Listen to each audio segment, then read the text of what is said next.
Happy birthday मेरे प्यारे बाबूजी। शुरू से हमको बाबूजी से बहुत प्यार था, है और आगे भी रहेगा। पहले दोस्त, सलाहकार, किसी की बात नहीं सुनना, मगर बाबूजी की बात हम सुन लेते थे। तो बाबूजी आपको 85वां जन्मदिन की बहुत बहुत शुभकामना। ईश्वर से यही प्रार्थना है कि आप स्वस्थ रहें। और कोई भी बच्चे की तरह कोई भी बच्चा नहीं चाहता है कि उसके माँ बाप का स्नेह कभी उससे सर से छूटे, है ना। आपका स्नेह हाथ हम परिवार वालों पे ही नहीं, आपका पूरी दुनिया के प्रति आपका नज़रिया सबसे अलग था। और वो बहुत खुशकिस्मत है कि माने आपकी संतान हम हुए। बहुत कुछ सीखने का मौका मिला और बहुत चीज़ अभी भी अपनी निजी ज़िंदगी में आपके विचार को अभी तक हम अपने मन में संजो के रखे हैं और अपने निजी ज़िंदगी में हम उसको कार्यान्वित करने का पूरा प्रयास करते हैं। बहुत गर्व है कि आपकी बेटी बने, है ना। ये अलग बात है कि बेटी की कुछ मजबूरी होती है जिससे कि वो हमेशा माँ बाप के पास तो रह नहीं सकती है। कुछ इमोशन भी है, बोलने में थोड़ा हम इमोशनली हो रहे हैं, मगर दो बात बोलेंगे इसलिए कि माँ बाप के साथ बेटी का संबंध जन्म से मरण तक होता है। वो ऐसे जब तक बेटी रहती है माँ बाप के पास, तो मेरी माँ कहा करती थी एक कहावत, बेटी माँ रानी बुढ़ारी भरे पानी। इसलिए बोलती थी, कहती थी कि जब उनकी सेवा करते थे कि जब तुम लोग शादी करके चली जाओगी तब हम लोग को कष्ट होगा। ये कह नहीं सकते कि उनकी सेवा नहीं हो रही है, मगर जो एक बात तो दावा के साथ कहेंगे कि जो बेटी सेवा कर लेगी, जो बेटी कर लेगी माँ बाप के लिए मन से तन से, सबकी बेटी। आज हम शादीशुदा के बाद किसी की बहू भी हैं, पत्नी भी हैं, मगर एक बेटी, एक औरत हमेशा बेटी रहती है अपने माँ बाप के लिए। और हमेशा जब तक वो जिंदा रहेगी, किसी भी बेटी का माँ बाप कभी भी दुखी नहीं हो सकता है। ये तो मेरा दावा है। दूर रह कर के भी हम लोग हमेशा दिल के करीब है, क्योंकि हम लोग का रिश्ता तो खून का है ना।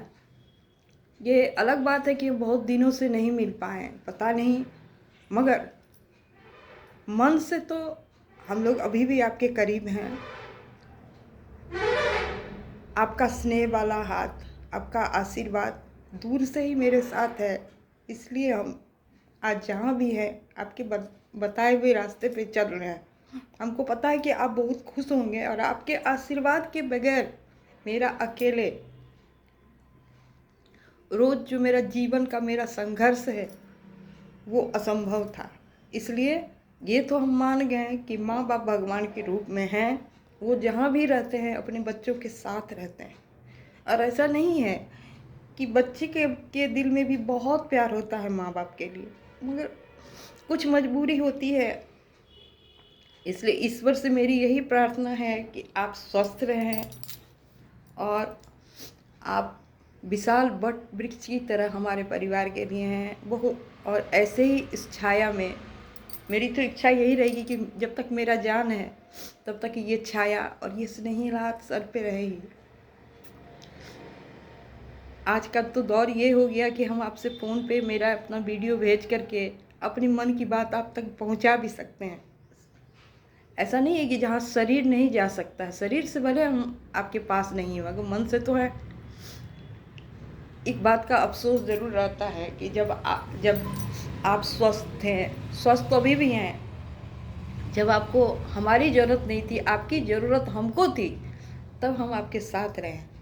मगर आज इस उम्र में जब आपको मेरा निहायत ज़रूरी होगा, आप मेरे सेवा का, हम आपकी सेवा से वंचित रहें, ये मेरा दुर्भाग्य है। मगर मेरा सौभाग्य यही है कि आपके बच्चे हैं और हमको पता है कि आप बहुत गौरवान्वित हैं, आपके दिए संस्कार पे चल रहे हैं। इसलिए कुछ निजी कारणवश ये आप भी जानते हैं, हम भी जानते हैं कि हम आपके पास नहीं आ पा रहे, फिर भी कनेक्शन तो है। भगवान के रूप में माँ बाप होते हैं। जाते जाते 2 लाइन बाबूजी आपके लिए। बहुत इमोशनली तो हो रहे हैं, मगर खुशी का भी आंसू है कि अरे हम नहीं सही, आपके और भी बच्चे हैं जो आपका बहुत ख्याल रख रहे हैं। और आपका परिवार तो बहुत विशाल है। इतने बच्चे, इतने सारे नाती पोते के आप पिलर हैं और पूरे परिवार के पिलर हैं। सबके लिए आप बहुतों के लिए क्या करते थे, कर रहे हैं, अभी भी खड़े हैं। बस 2 लाइन बाबूजी आपके लिए गाएंगे। ये तो सच है कि भगवान है मगर फिर भी अनजान है। धरती पे रूप माँ बाप का उस विधाता की पहचान है। ये तो सच है कि भगवान है मगर फिर भी अनजान है। धरती पे रूप माँ बाप का उस विधाता की पहचान है। बहुत बहुत प्रणाम बाबूजी, बहुत आशीर्वाद बनाए रखिए, स्वस्थ रहिए। और आप मेरे बाबूजी ही नहीं, आप शुरू से मेरे बहुत अच्छे दोस्त थे, हैं और आगे भी रहेंगे। एक बार इच्छा ज़रूर है कि आपकी सेवा कर सकूं, आपको अपने पास रख के, या भगवान ये इच्छा पूरा करेंगे कभी न कभी एक बार आपसे बगैर मिले ना हम जाने वाले हैं ना आप जाने वाले हैं। अच्छे से रहिए। प्रणाम। फिर से जन्मदिन की बहुत बहुत शुभकामना, हार्दिक शुभेच्छा।